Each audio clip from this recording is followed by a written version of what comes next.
Again, a continuation of that reading from the second chapter of Genesis. Sometimes Bibles are good enough to give us a little blurb to tell us what the story is about, and we had that in this one. Actually, it said another creation story. And that's helpful for us to think about because what we're having here is a second creation story. We had the first one last week, the 7 days, and we're used to that one as well, just as we are used to this creation story. And it's not saying that one or the other is more accurate or inaccurate. They are both Scripture. They're both handed to us. But what we need to remember is these are human beings who are trying to describe a moment with God.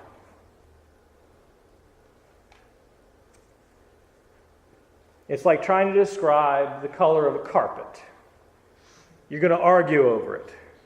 You're going to get the general idea, right? It's blue, but is it sort of a sky blue, a robin's egg? Is it Carolina blue? I don't know. Maybe it's Hopkins blue. It's certainly not Old Dominion blue, but it is blue of some kind. So this is how this Scripture is coming to us. In the first story, the first chapter of Genesis, we get God bringing order to chaos. It's an important story. It reveals something of God and of the relationship between God and us as God manifests creation. God said and creation occurred. This story also reveals something of God and of our relationship. And that's really where the story is focused. If we were to read the whole thing and put it together, there's some details in there about rivers and one having gold in it and all this sorts of stuff that sets people on edge as they try to sort of find where the Garden of Eden was. One tradition holds that the Garden of Eden actually is in a place in Iraq. And a biblical historian who's written some wonderful books went there, and it's a parking lot. They quite literally paved paradise and put in a parking lot. But this story brings us to a place of relationship with God and attempts to explain why generations after that moment, because the text isn't written at the time it's happening, it's written years, generations later. So why is it that if we started off with this great relationship with God, why are we now in a place where that relationship is so strained? And so to give an answer to that question, we turn to the stories that have been told for generation after generation around campfires, and as the people went into Egypt, and as the people came out of Egypt, and as they moved through the desert lands, as they built the great kingdom, and as they then moved into exile in Babylon, how is it that we have gotten so separated from God? Why are we struggling to be together with God and even with each other? So we have this story, and the story says God creates. Lines right up with the first one. Lines right up with everything. God creates. God, who has been called the ground of being, creates a human being. God fashions Ha-Adam, the dirt man. And God breathes life into that being. The Spirit of God, the very thing that we talked about last week, is flowing over the chaotic spaces and bringing creation into being. That goes into and animates. It inspires the dirt man. The Spirit indwells. And the dirt man is put in the garden. Gardens are wonderful.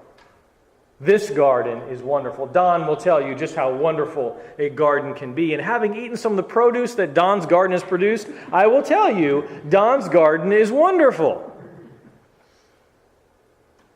But this garden in this story is the most wonderful. It reminds us of our fondest memories of happier times. even though memories can be tricky sometimes, but it reminds us of that. It is, this garden, perfect. Picture that most wonderful place in your mind's eye, that happiest moment, that greatest time. Just picture it. Imagine the joy and the warmth, the way your heart is stirred, the feeling of that moment. That's this garden experience. It has wholeness, it has peace, it has shalom. It's the Hebrew term, which we have narrowed way too much.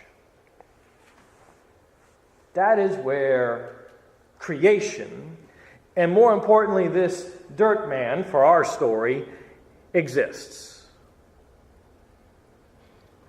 And God notices that Ha-Adam is in need. That's what happens when you're in a relationship with people, when you're aware of the world beyond yourself. You notice when things are in need. God is in relationship. God notices that Ha-Adam is in need.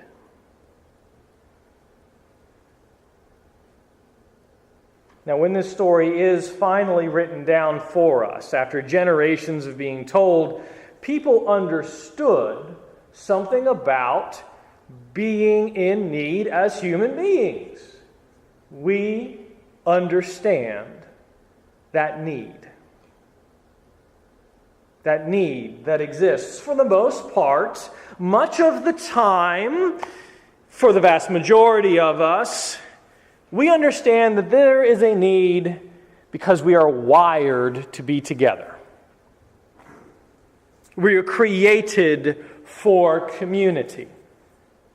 I think this is actually one of the core messages of the gospel itself. If you go through and read the four gospels and look at everything that Jesus did, it's about restoring somebody to community. He brings a child back to life and hands it to the mother. He raises Lazarus and presents him to the sister. He heals a leper, 10 of them. And he tells them to go and present themselves that they may be part of the worshiping community. And being part of the worshiping community is being part of the whole community. The demoniac that he finds on the shores, in the tombs, the living dead, he restores him to community. The garden emphasizes this. It emphasizes the relationship with God, a relationship with the rest of creation, community. Now, in this story, God sets us a task, and I just moved up from a farming community, so it worked really well to preach this particular text because 90% of the population were getting their hands dirty when they weren't in worship.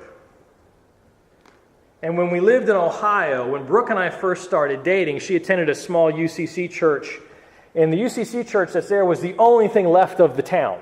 The rest of the town had dried up and blown away, but High Water UCC existed. High Water UCC had no air conditioning. Thanks be to God we have air conditioning. They had no air conditioning, and in the summer months they had a pavilion out back. And every morning, on every Sunday morning, we would run a drop cord out back. We would carry folding chairs. We'd bring the electric keyboard, and we would set it up, and by golly, we would worship outside. And we were surrounded on three sides by fields, usually corn when I was there. And it was literally a field of dream moment. We'd get set up and the farmers would come wandering out of the fields in their bib overalls. And if they'd been working with the animals that day, they usually sat downwind. And the preacher would preach and the swifts would swift around and we would worship God in that space. And when it was done, the farmers would go right back to the garden again. This story emphasizes relationship. Relationship with God, relationship with creation, and eventually, if we were to read further along, relationship with other humans like us. And it brings up the relationship we have with ourselves. You know who the easiest person is to lie to? Ourselves. So it talks about relationships. It emphasizes human beings being human. Now, we do the same thing in church. We are a post-resurrection people. We understand that Jesus' ministry and his message, while it is a new revelation of God, it is grounded in the experiences of the people Israel. Jesus was a faithful Jew. And so, what we do as Christians, just as the people who were hearing this story in exile, just as the people who told the story in the kingdom, just as the people who told the story in Egypt, what we're doing is we're reacting to this relationship understanding. In the garden, we talked with God, we were with creation, we had each other. Now there's a problem. There's a breach. We as Christians talk about a breach in that relationship, even though, interestingly, in the Hebrew Bible, there is no original sin. That's a later Christian interpretation. But we understand that there is a breach in relationship, and there's a need to repair it. That's one reason why we pass the peace, by the way. Jesus tells us that before we come into a place of worship to make offering, we should make sure there's nothing between us and our sisters and brothers. I'm putting sisters in there. I don't know if the Greek is just male or if it's both. I haven't looked enough yet. But we pass the peace because we understand that there's something about relationship. It is a reminder and a movement toward wholeness. We are together. We understand in our own unique collective way that we belong together. In fact, this movement that we're part of, the chalice that you see on the back wall of this movement that is the Christian Church Disciples of Christ, was birthed on the American frontier after the Revolution with a vision of Christian unity. We belong together. Now, if you look at the history of the Christian Church Disciples, you will understand that we are human beings and it hasn't always worked out that way. As a movement, we have split at least 3 times. As a denomination, congregations choose to leave the communion, the covenant. We're humans. Things don't always work out the way they should, or the way we hoped, or the way we envisioned it. And yet we still go to this garden story that we can give voice to the desire, the need, the instinct to be together. That's one reason why we do an open table, because we understand that it's a way to be together. It's one reason why we have unlocked doors in the church. Imagine coming to church and finding the doors locked. Secret handshake needed. Decoder ring comes in the mail when you transfer membership. This is why the realm of God itself is open. We have an instinct toward relationship, toward being together, and we know also that being in relationship is being vulnerable. That's the hard part of being together. Ha-Adam and Ha-Adama, we call them Adam and Eve, were vulnerable. And they realized it at one point. If we read the rest of the story, they realize their nakedness. Or where I've come from, their nakedness. But that's what relationships need. They need vulnerability, not nakedness. I'm not advocating that kind of church at this point, but it requires vulnerability, flexibility in relationship. Individuals can achieve this easily. As an individual, we can be vulnerable and flexible, but it's harder for groups to be that way. It's especially hard for institutions because institutions are hardwired for survival, a desire to control and preserve themselves. And in an attempt to do that, we often create walls and barriers. We say that this is our space, and we define ourselves as not people in the other space. But God said in the text that it is not good to be alone or separated from relationships. That first creation story labeled a lot of things good, but God said here that it's not good to be alone. In the text, we are confronted with the reality that we are not truly independent. That's a vein that runs strong through disciples' theology. The freedom of thought independent. We are autonomous congregations. And yet covenant relationship means that you're not truly independent. You're turning yourself over in some way to something else, to God, hopefully. But we knew that in some way, didn't we? I mean, we're here. We showed up. We knew this already. We knew the importance of being together. And in showing up, we have shown that we are a bit vulnerable and perhaps a bit flexible. And maybe, just maybe, in showing up, we are envisioning that perfect place again. We're catching a glimpse of it there at our elbow, that garden space, that heavenly home, that realm come near. Maybe, just maybe, we are being church today. Thanks be to God, and amen.